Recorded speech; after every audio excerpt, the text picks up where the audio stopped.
A lot of y'all are just making a goal number. I want you to think about the goal life you want. The purpose of having your goal number one, is to give you numerical data that will tell you, hey, whatever you're doing, keep doing it. Or, hey, whatever you're doing, you need to look at it. If the scale's not going down, it is just an indicator light on your dashboard going off like, hey, your gas tank might be low. Hey, like check your oil. I love the check engine light. Like if you need to check your oil or something, right? I want you to think about that is kind of like your scale. It is like a check engine light going off on the dashboard when you're not losing weight to say something's going on. Something's going on to prevent you from doing habits that will promote weight loss. So I need you to check under the hood, which is your brain, and find what's going on. So we're going to look at our habit patterns. We're going to look at our habit tracker. We're going to say like, all right, what does my habit tracker tell me? How many times did I eat on plan? How many times did I actually stop at enough? How many times did I eat off plan? How many days did I get sleep? Am I around my cycle? Whatever it is. Did I drink last night? Did I eat salty food? It's just a check engine light. And you go and you check your information to explain the goal, the weight result that you created. Notice how nowhere in there did I say, you need to look deep inside to see where you're broken personally. That number, if it's gone up, you need to check yourself. You are probably a shit show. No, we use it as the indicator light that something might be off. Go see if you can find it. So we want to look at our goal life that we want, because our goals, I want you to think about them. It's like if you were going to be driving down an interstate and there were no guardrails, and there were just roads everywhere, you could just go anywhere you want. But if we send you down the interstate, let's say you needed to get someplace and I'll send you down the interstate. I give you no directions. And there's tons of ways to get off the interstate. If you don't know where you're supposed to go and when you land there and what things look like to tell you you're on the right path, you're on the right path, you're on the right path, you're likely to diverge and go a million different directions. And that always takes longer. When you don't know what you're working towards, where you're going, it takes a lot longer to get there, trying to feel your way down the interstate and all of its attractive. There's a McDonald's over here. Oh my gosh, look, a museum. Hey, if you go here, there's the beach. You have all kinds of things distracting you. But if you know you're supposed to land at one particular point, and I send you down an interstate and I have got guardrails for days, you see offshoots, but you can't get to them because your guardrails are your habits. Your guardrails are the life you want to create for yourself. And they're saying hey, this beach has nothing to do with us getting to where we want to go. Your goal number, your habit tracker, your goal life, having a real clear vision of all of that keeps you running in the right direction. And then when you try to get off, if you're looking at your data and you're thinking about the person that you want to be and that goal life you want, you quickly know, you at least know when you're getting off track.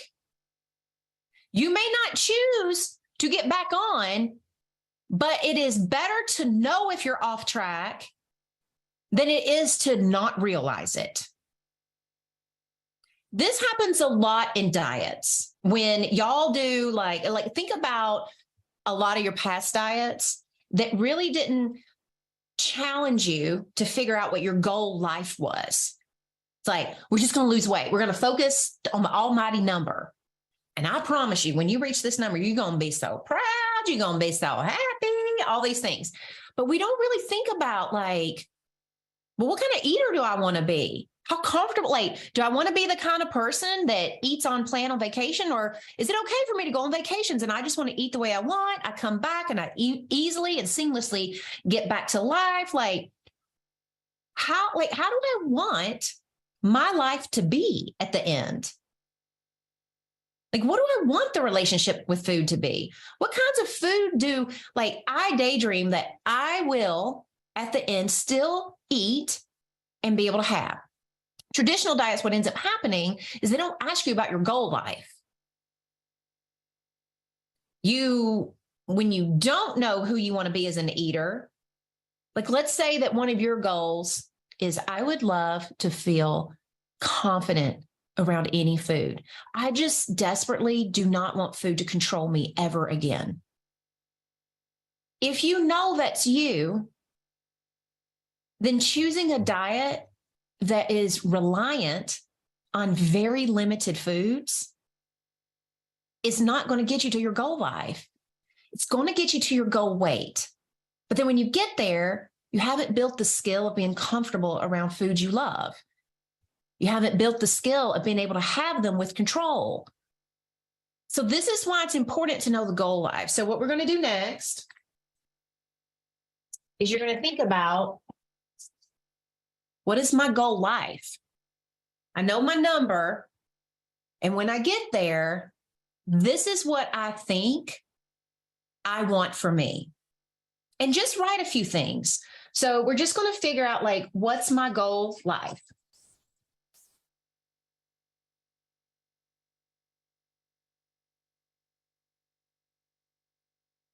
What does it look like?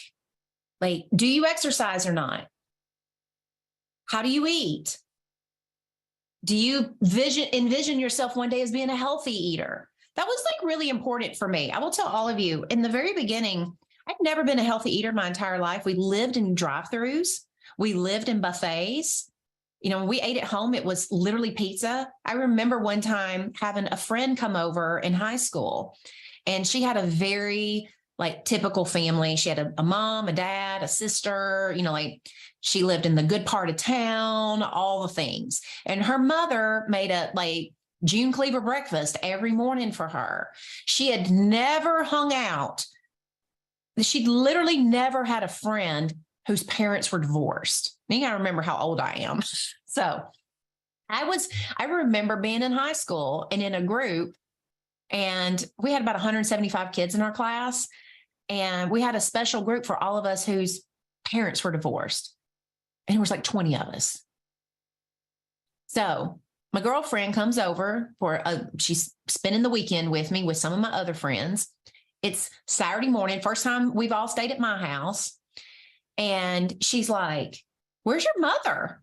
And I said, "Asleep." And she's like, "Well, is she not making us breakfast?" She was stunned. And I was like, "No." I thought, "What are you speaking in tongues?"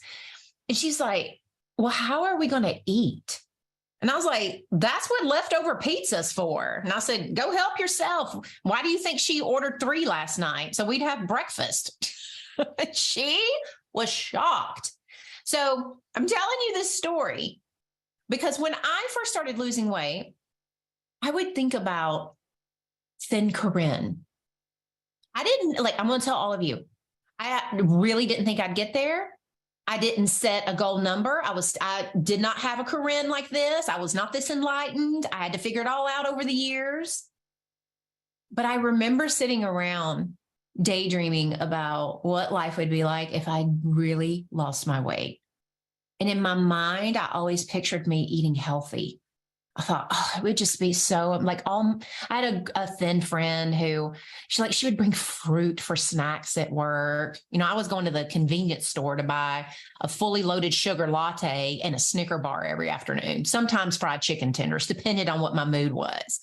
And she would be, she would sit with me. She'd eat her fruit, no complaining, no acting like it was unfair, no lording it over me. But I always thought, I wish I could be like her. I so wish that I could just eat healthy. I wish I liked healthy food. So when I would think about it, I was like, all right, I want to be a healthy eater. I knew I wanted to be that person.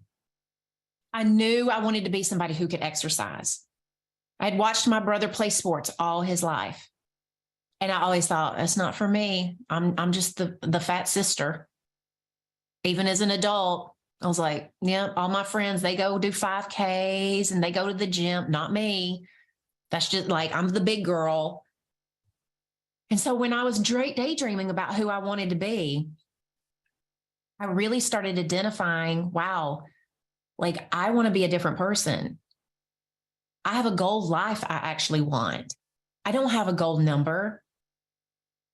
And it made sense to me at some point that when I really understood what my goal life was, landing on my number was really easy. It just kind of followed. And so I started taking tiny steps in that direction. That was my guardrails. I didn't on day one start eating, like I eat a salad every day of my life. It's rare that I don't have a salad. Because as I lost weight, I fell in love with salads. And as I lost weight, I knew that salads were an easy vehicle to get more protein, more vegetables in a very tasty way, more healthy fats. And it felt like a gift. But on day one, I had to cut out mayonnaise and use mustard on a double cheeseburger. I had like those, like knowing what I wanted for me, knowing this goal life helped me start making tiny decisions from like, all right, the version of me one day who's moving and if she's healthy and all this other stuff, what would she decide to do a little different today? And that put me in that mindset. Now I tell you all of this because you got to know your goal life.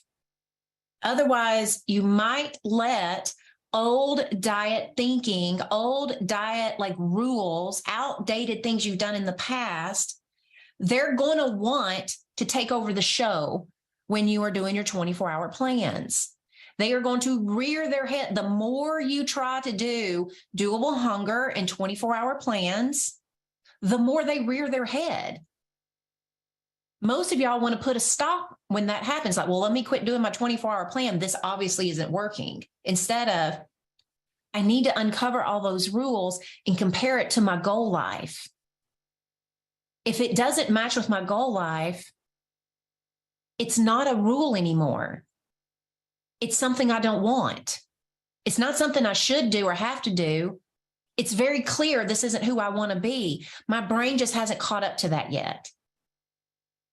So then you use the same technique. It's like when you're doing, like when you know your goal life, when you start having outdated diet rules and outdated things trying to rear their head, you say, I knew I'd think this. I always think I should restrict after I overeat. I always think I can't have carbs. I'm the one. And you tell yourself, I knew I would think that.